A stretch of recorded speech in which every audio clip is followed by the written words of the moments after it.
So today guys, it will be a little bit different. It's already weekday na ulit, first day of the week, and medyo may nangyari ngayong weekend na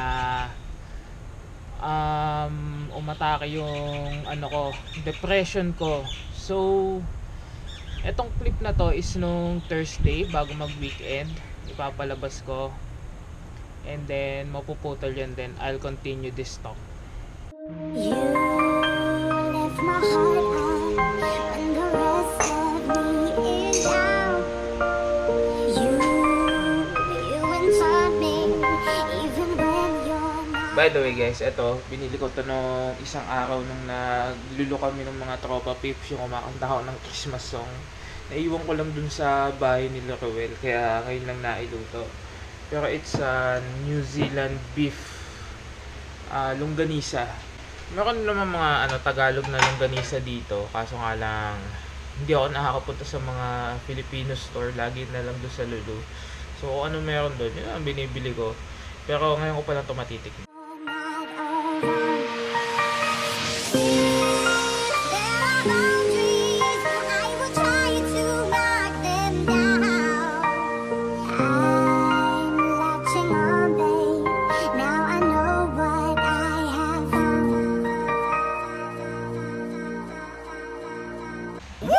Sarap ang anghang niya, pero sarap, nakakagana. Naubos ko yung yung tirang kanin. Kala ko hindi ko mauubos eh. Kinalahati ko lang. Pero naubos ko pa din. Ang sarap kasi. Cheers! Bago baso ko kayo kasi ngayon hindi ko nahugasan. Unusual. Kadalasan kasi yun talaga ginagamit kong baso since dumating ako dito sa Saudi. Cheers! Yeah, busog na naman si Yims. It's the last day of the week guys. Yes, salamat. Another week done and this is the 4th week I think. Yeah! Isang buwan. Yeah. We had a couple of cups, I got her talking too much. She told me, boy, you should hush, I think you're making me blush. But if... What up guys? It's already uwian na and last day of the week. Grabe, pagod ako ngayong araw na to. And sobrang maliliit lang naman na utos, pero nakakapagod pa din, pabalik-balik, ganyan. Ice meeting kanina, so hindi na din ako nag-film. And yeah, nantay ko na lang si daddy. Pero yan, hindi ko alam kung saan kami kakain din ngayong araw na to. Wala pa ding handang ulam sa bahay. Tatanong ko sa daddy. Pero gusto ko muna umuwi sana para makapag-upload. Let's see guys. Okay lang kasi bukas nga may teaching tayo. But yeah, whole day yun guys. I don't know how kayo will I vlog or something. But binabalaan ko na kayo. Ngayon pa lang guys, na baka onti lang footage bukas.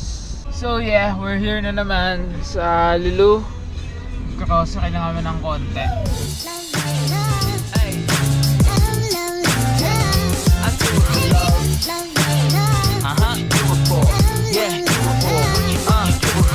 I do it for the love, yes I do. So you don't care about the money, well yes it's true.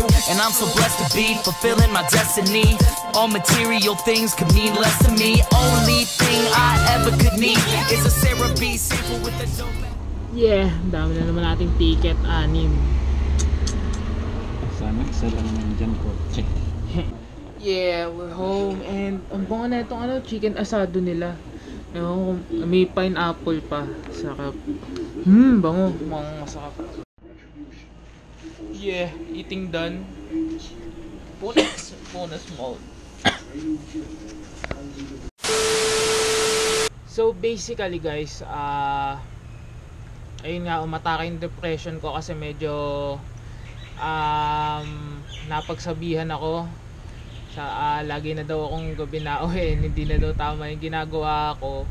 So yun, medyo tumanim sa isip ko, and then kinancel ko lahat ng lakad ko ng Thursday. Hindi na nag-video ko yung mga tropa pips, hindi na ako nakasama, nag-dinner sila, hindi na ako sumama, nasa bahay lang ako.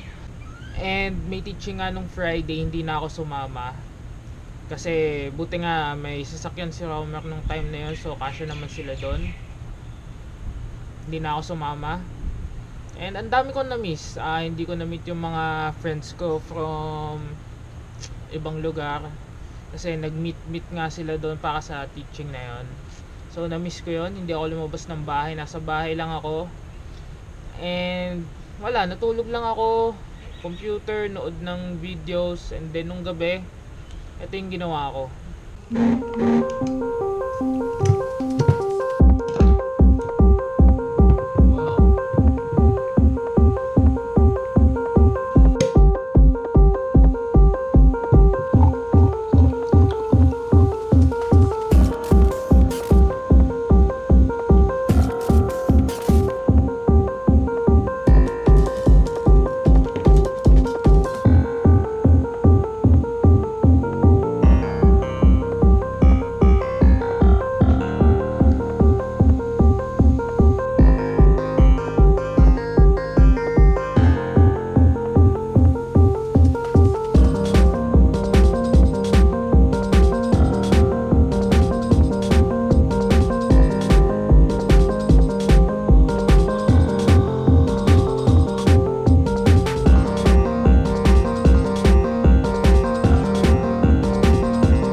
Ang dami kong na-realize nung mga time na yun. Syempre, ikaw ba naman, 2 araw kang di sinisikatan ng araw, 3 tao lang yung nakita mo na hindi mo pa kinausap.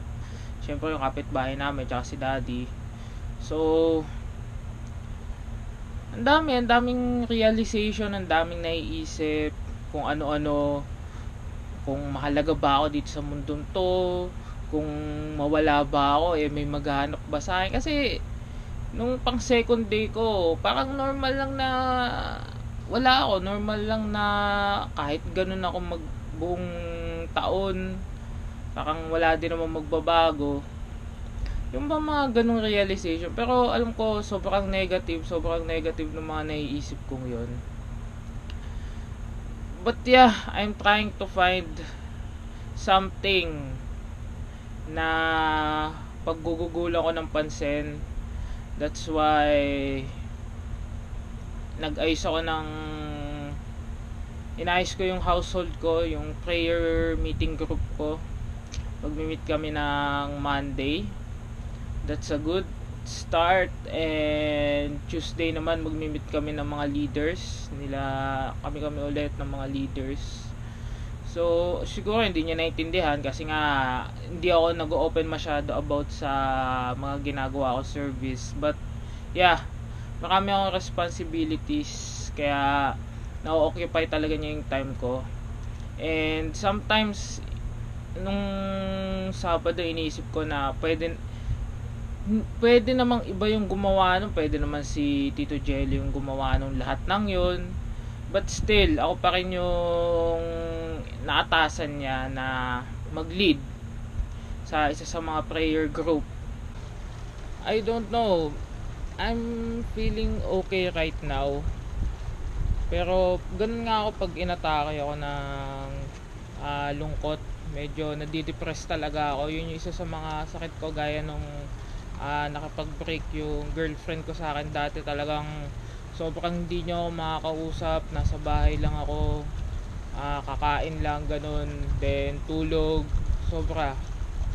And I know, alam ko na ano yun, na medyo hindi maganda. Alam ko sa isip ko, pero hindi ko makontrol talaga yung katawan ko at saka yung isip ko na hindi siya gawin.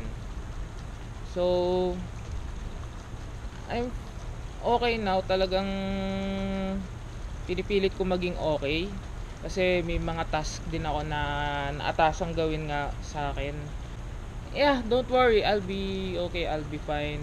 Gusto ko lang i-update kayo kung ano nangyari, bakit walang vlog ng weekend. So yun nga yung nangyari. I'll try to be more positive, guys. Alam nyo naman yan yung motto natin eh, be positive, do more, and yeah, see you guys when I see you. So ngayon lang ulit tayo nagkita. Hi. And about sa business sims, nakapag-start na ako ng mga 3 website, experiment site lang naman yon, but I'll update you tomorrow. Tomorrow will be a new start, guys. Tomorrow will be a new start. Tomorrow will be a new beginning. More positive views ang makikita nyo, guys. So yun lang. Maraming salamat, and yeah, see you guys.